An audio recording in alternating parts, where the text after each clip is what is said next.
सबसे ज्यादा आम जन को विश्वास जो है वो पुलिस पर रहता है, कानून व्यवस्था पर रहता है। क्योंकि इनको लगता है कि हमें जो न्याय दिलवा सकता है वो एक पुलिस ही है। लेकिन अगर मैं कह दूं कि पुलिस जो है आरोपियों का साथ देती जा रही है तो आप भी सोच में पड़ जाएंगे।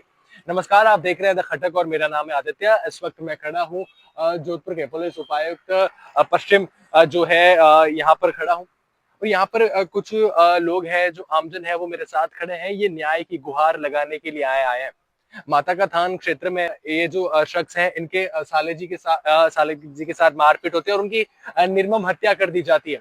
इनको जो थाना है वो सूरसागर थाना क्षेत्र लगता है। सूरसागर थाने में ये अपनी शिकायत दर्ज करवाने जाते हैं, थाना अधिकार से न्याय की गुहार करते हैं। लेकिन 13 तारीख से लेकर आज 20 तारीख हो चुकी है, लगभग सप्ताह भर हो चुका है, 7 दिन बीतने को है, लेकिन न्याय अभी तक नहीं मिला है।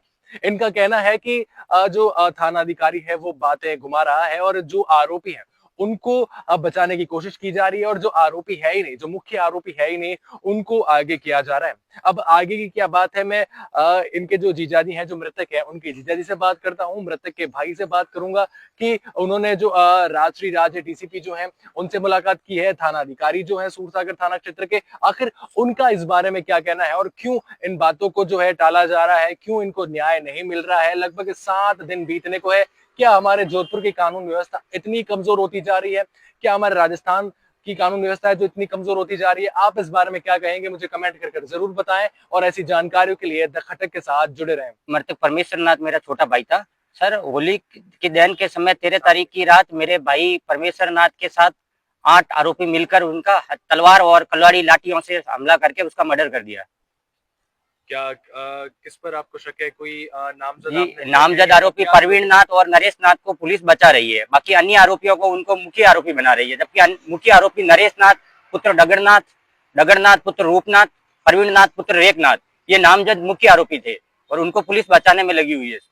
क्या कारण लगता है कि क्यों पुलिस उनको बचा रही है, जबकि वो तो आरोपी है और आरोपियों का साथ कभी भी पुलिस ने नहीं दिया है? सर अब इसमें क्या क्या पुलिस ने कुछ ले दे के मामला शायद सलटाना चाह रही है, इस वजह से भी हो सकता है, या पुलिस कुछ अंदरूनी कोई राजनीतिक पावर की वजह से भी। आपने बताया कि सूरसागर थाना के अंतर्गत ये मामला आता है, तो वहाँ के जो थाना अधिकारी हैं उनकी तरफ से क्या बयान आ रहा है? वो उनकी जांच जो है कहाँ तक पहुंची है? जी, उनकी जांच वही 3 आरोपी बना के बोल रही है कि यही आरोपी थे, अन्य आरोपी नहीं थे, जबकि घटना स्थल के समय जो नरेश नाथ था उसके हाथ में तलवार लेके गाड़ी के पीछे तक भागा था। क्या कारण लगता है कि कैसे, क्यों आपके भाई की हत्या की गई है? क्या कोई अब उनसे आपसी मतभेद था या कुछ और कारण रहा होगा? होली के समय छोटा मोटा वाद विवाद हुआ था, उस वजह से उन लोगों ने, वो हमारा घर का रास्ता उनके घर के आगे से ही गुजरता, तो मेरा छोटा भाई मृतक परमेश्वर नाथ अकेला रह गया। उनके अपने घर के सामने परमीर नाथ पुत्र रेखनाथ ने धक्का देके गिरा दिया, फिर 8-10 लोग वो मिलके उनका हत्या कर दी तलवार और रॉड से।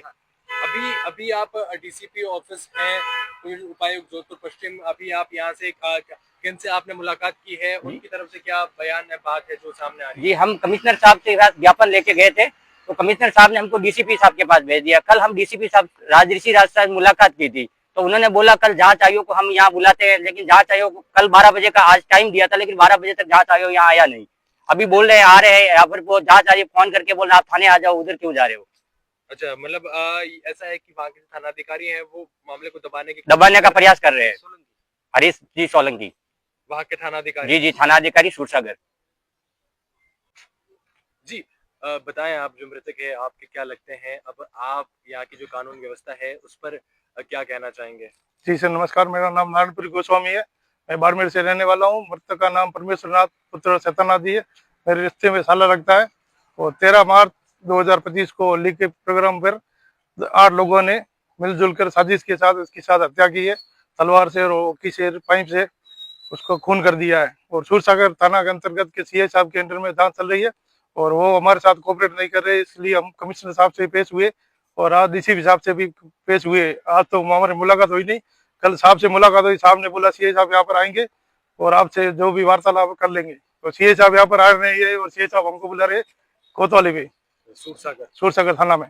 तो वहां पर हम गए नहीं और आज हम यहाँ पर बैठे और 13 तारीख से लगातार हम चक्कर लगा रहे। पुलिस हमारे साथ कोऑपरेट नहीं कर रही और वास्तविक जो मुलजिम है उनका नाम अभी तक उजागर हुआ नहीं।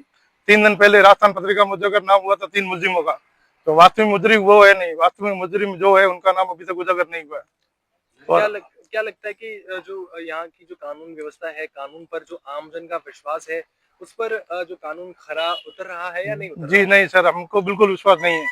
जो हमारे साथ अन्याय हो रहा है उस हिसाब से हम कानून हमारे साथ कोई साथ नहीं दे रहा है और हमारे साथ अन्याय हो रहा है। और हम यही कह रहे हैं और आगामी रणनीति हमारी ये होगी, 2-4 दिन और चक्कर लगेंगे। अगर हमारे साथ कानून व्यवस्था नहीं सही ढंग से पेश आता है तो हम उग्र प्रदर्शन भी कर सकते हैं और धरना प्रदर्शन भी कर सकते हैं।